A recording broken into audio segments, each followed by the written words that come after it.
So this is incredible, Mabna. Thanks for coming. Do you want to introduce yourself to my friends? Yes, thank you for having me. My name is Nicole Essien Amankanora from New York. That's right. We can tell from the accent, isn't it? Yeah. So, as a woman, what do you consider as love? To you, what's your love language? What is love to you? My love language is actions. I like the little things with help around the house.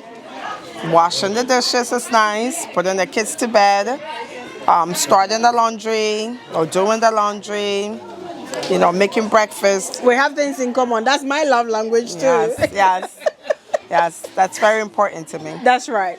As a woman, what do you consider as respect in marriage? Respect in a relationship? My philosophy is respect goes both ways. That's right. I do not believe in disrespecting a man or a woman. I think respect in the marriage is important. I think the way we speak to each other is a form of respect. I think actions show respect. And for any marriage to be successful, we have to have that kind of respect in a marriage. I agree with you. That's just me there. Thank you. Yeah. You're married, I'm sure? I am. Right. And you have kids? 2 kids. Lovely. Would you ever argue in front of the kids? Like, sometimes you can help it. It starts, and then you see them around. What do you do? Stop it. You Stop can? it. Yes. For the sake of the kids? Exactly. I don't don't want to think traumatize never. them. I don't think the kids should be exposed to that kind of environment. That's right. I think whatever arguments you have in front of the kids is not appropriate. I think you need to take it to the bedroom, very low tone, which is almost impossible when you're extremely angry. But I think even putting the music on while you have your argument, it's important because the kids will be traumatized by it. That's right. My parents were married for almost 50 years before my dad passed. And we always say that we never saw them argue.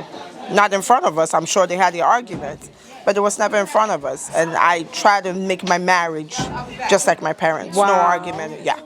Thank you for saying this, because there's another school of thought that says that not arguing in front of the kids is trying to create a false impression. You're trying to tell them that like your marriage is perfect and it should be so, but marriage cannot be perfect.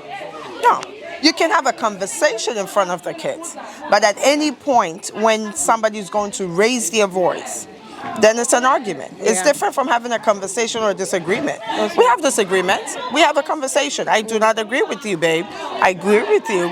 Well, you didn't do it the right way, or you didn't do it. That's a disagreement. Mm-hmm. When it starts with when somebody's going to be angry, where voices are going to be raised, then I don't think it should happen in front of the children. I agree with you. Thank you for that. You're welcome. Thank you. Just a few more couple of questions and I'm done. So, throughout your marriage, you've been married for how many years? 10 years, almost 10 years. Wow, well done, because May. Well done.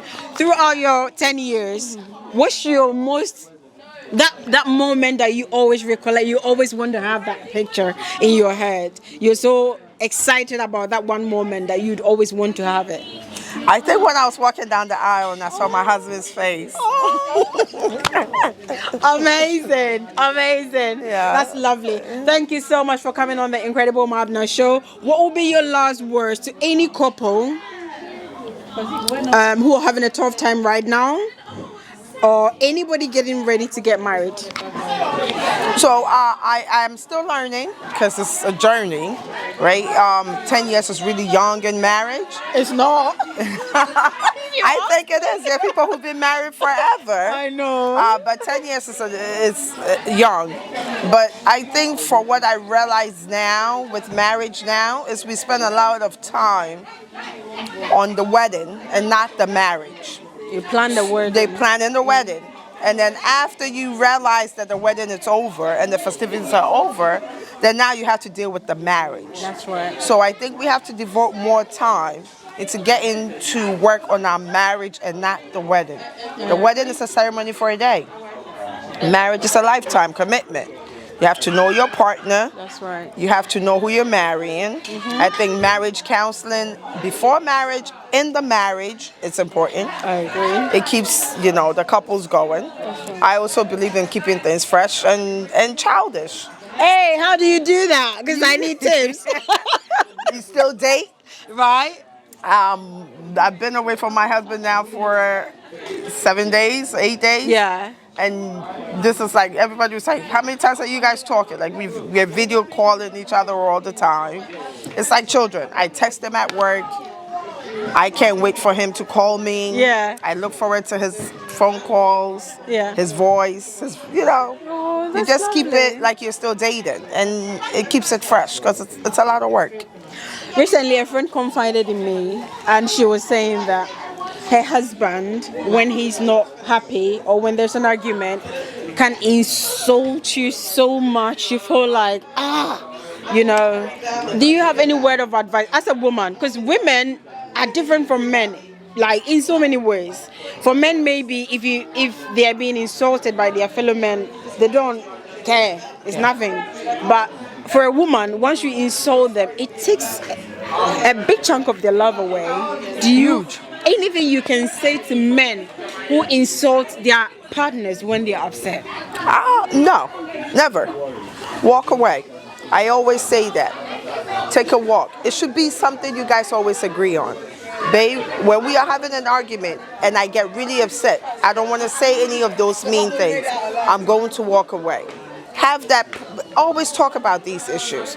Walk away for 5 minutes. Take a walk around the neighborhood. By the time you come back, maybe you have cooled down a bit, and that insult will not happen. Yeah, you can have a normal adult conversation. And also, I always believe in addressing the issue. That's right. After the walk, you still have to Talk about it. Yeah. The only reason why we are walking is so we can cool down a bit. Can come down. Yeah. So I always believe in having that conversation. When he comes back, talk to him. Talk to him. I think people should also know their triggers. The triggers. Yeah. If you think these are things she does that triggers me, that makes me do this, if she starts, I'm just going to go out of that door and come back. Yeah. And let that person know these things do trigger me. Yes. And also the low blow. What's that? Low blow. Oh, well, it's a low blow comment. Okay. So you know it's a low something. blow, Yeah. Okay. So you know it's gonna hurt your husband or your wife, and that's the comment you're going to make. That's right. But then at the end of the day, it's still your wife or your husband. You stay married. It really hurts, and those things take a while. Nothing's gonna. Sometimes you can never forget it. It's always at the back of your mind because he said something to you. So you always gonna have to. It's always gonna be there. The triggers are there. Yeah. But then you can't hit below the belt. No. You can't do it. Yeah. You're a team. Yeah. If there's any problem at all, you need to address the problem, not insult the person. Yeah. So we are adults, so we're gonna have to find ways to work out our issues. It's more childish when you call names. That's what teenagers do. That's right. That's what teenagers do. Thank you. We are You want to grown. give shout outs to your Mr. Benjamin, a manpreneur. I love you. I miss you, and I can't wait to see you. Thank you for coming. Thank you for having me. Incredible Mabla. Yay! Keep it locked. Thank you.